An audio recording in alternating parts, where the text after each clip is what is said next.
to Exposing Workplace Bullying, where we pull back the curtain and have real conversations about workplace abuse. This is episode 23, When Bullies Band Together. I'm your host, Dr. Jan Kircher. You know, I spent a long time trying to find the exact right story for this episode. One that really showed what it looks like when your bullies band together. A few things came to mind, like the time I sent out an email and questioned how curriculum was changed in the department. And damn near instantaneously, one bully emails me some choice words. Then a few minutes later, another piled on, then another followed. Yes, they were working together, but it still didn't give the picture that I was trying to paint. The mob of bullies spontaneously banding together, throwing their hands up in the air, surrounding little old me, calling me names, and yelling profanity. Nothing like that ever happened. In more than 20 years of being bullied at work, when my bullies banded together, it never looked like that. Not once. I couldn't think of a single time it looked like an angry mob. Yet, ironically, mobbing is a widely accepted term that people use when they talk about more than one colleague or your boss bullying you. It doesn't talk about if your bullies work together. It lumps all of the bullying under one big umbrella term, mobbing. I have never liked that word, never. When I was being bullied, it never described what was actually happening to me. And I like it even less now. Why? Because mobbing paints a picture. The moment you hear it, a very specific image forms in your mind. A loud, rowdy mob. Behavior so obvious everyone can see it. Even HR. The reality is, bullies do band together. When they work in tandem, it's far more subtle. They deliberately craft their abuse to look like everyday work. It's hard to see, which is exactly the point. So when you get a bad annual review, it's not attributed to bullying. It's treated as a performance issue, even when that issue was manufactured by bullies who banded together, filed baseless reports, and steered your supervisor to that conclusion. The real mechanics at work? Covering tracks, leveraging positions, and inflicting harm from behind a wall of plausible deniability. That's the core problem with a term like mobbing. It is dangerously misleading. It conjures the image of a loud, obnoxious, spontaneous mob that just bullies you. In reality, when bullies band together, they act strategically and covertly, more like partners in crime than a riotous crowd. This disconnect means the experience of the person being bullied is often dismissed, ultimately perpetuating victim blaming.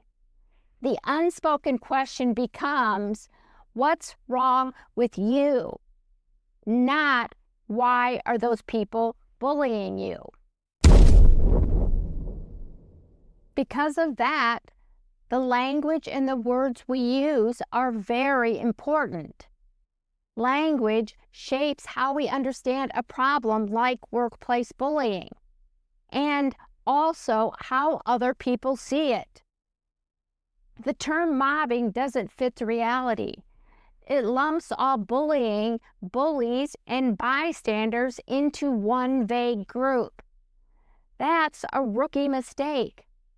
Bullies do band together. Bystanders cross the line, and sometimes they just watch. But bystanders and bullies are not equals. And even when they do join forces, they are intentional, strategic, planned with precision. That's why I use the term co-bullying. It's still bullying, deliberate, sustained abuse, but with more than one perpetrator. When people join in, they reinforce each other, take turns, or act in parallel. They don't have to coordinate for the impact to multiply. The abuse aligns and it compounds. And co-bullies don't come in one configuration. There are endless ways they can show up. You might have 2 bullies in your unit, or 3 in your department and another one sitting in HR. They don't have to coordinate or talk. When co-bullies are in different roles, like your department or HR, the harm escalates because one person's actions get validated by the other's response. That's the reinforcement. When one bully files a baseless complaint against you, HR should put a stop to it, but they don't. Instead, they investigate and decide you're the problem. That moment does real damage because now the harm isn't coming from one person, it's coming from more than one in different places. That's co-bullying. Different titles, different roles, no planning. The behavior aligns and the abuse multiplies. It escalates, both in the moment and over time. For those of us being bullied, it means one thing.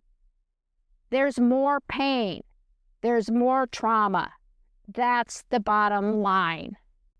And it becomes harder to navigate or push back in any meaningful way that will make showing up to work better for you. For me, I was almost always bullied by co-bullies. Those years were much harder, much darker, personally and professionally. I drank more. I slept more. I worked harder to prove myself.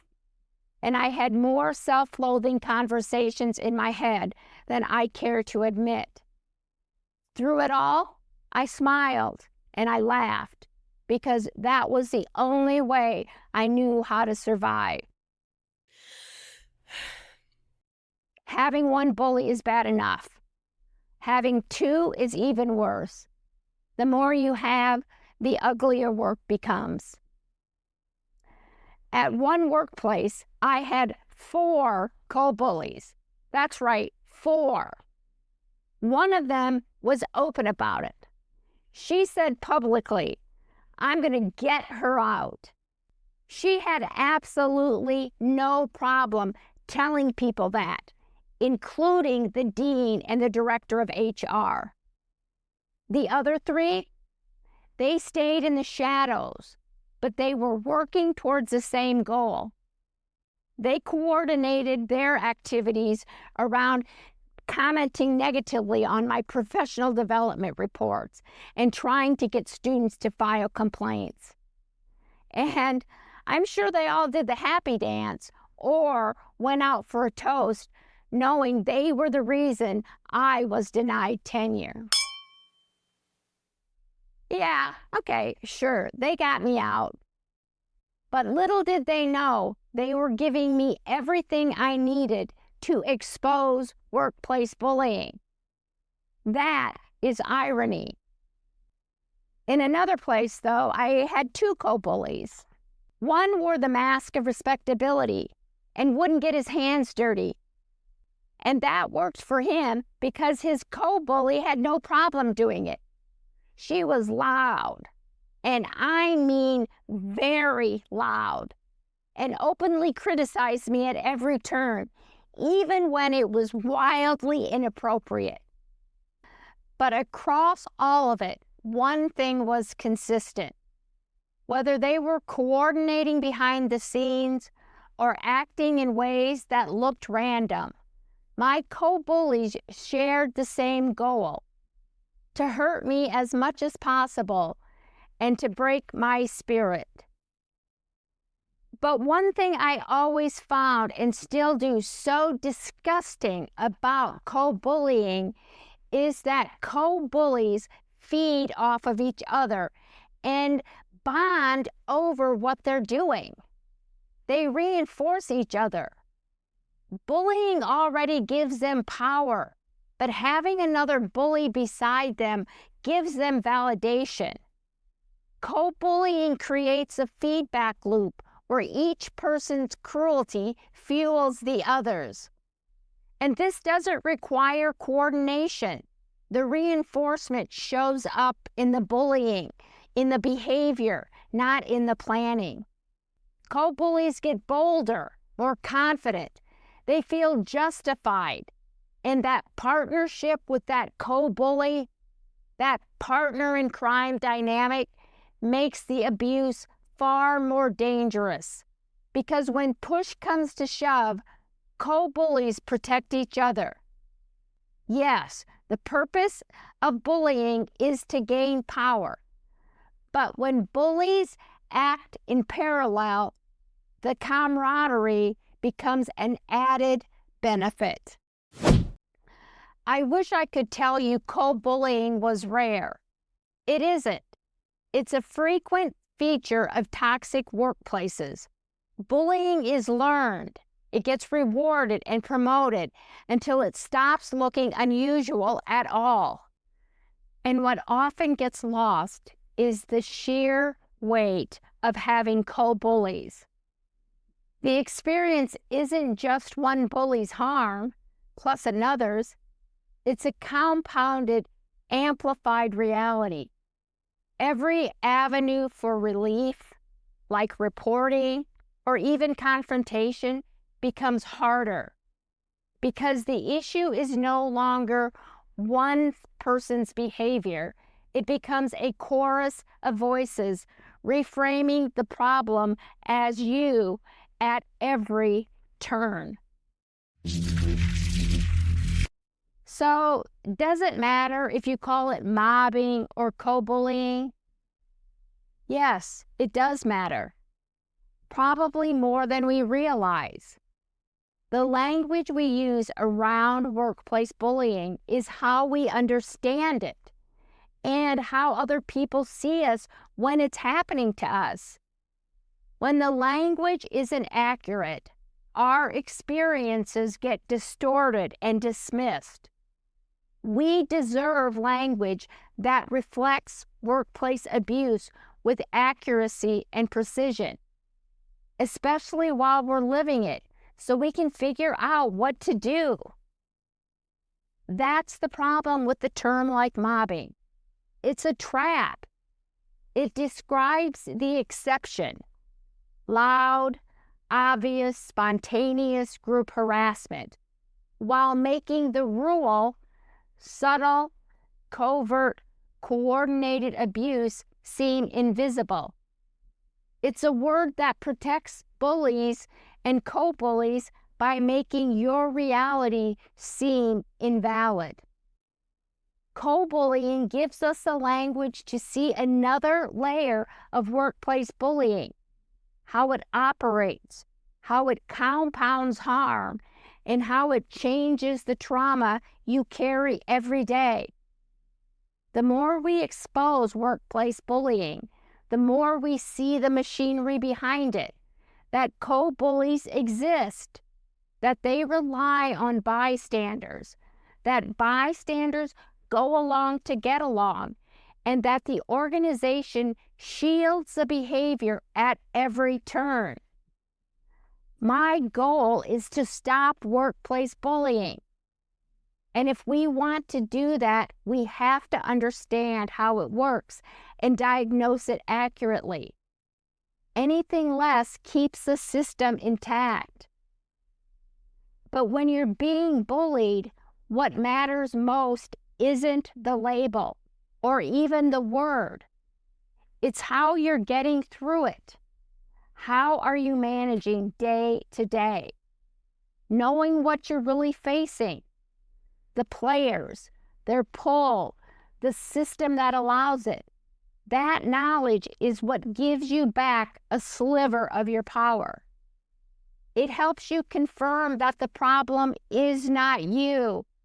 It never was. It also helps you evaluate what options you actually have and understand the real risks and benefits of each one.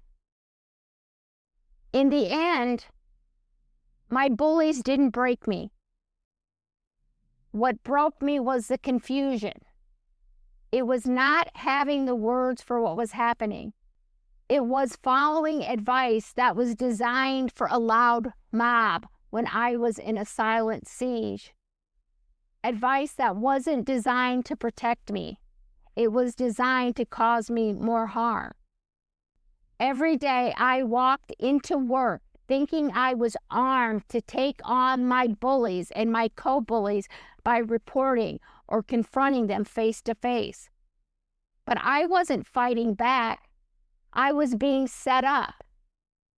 And that's what broke me. That's why clarity matters. It's armor.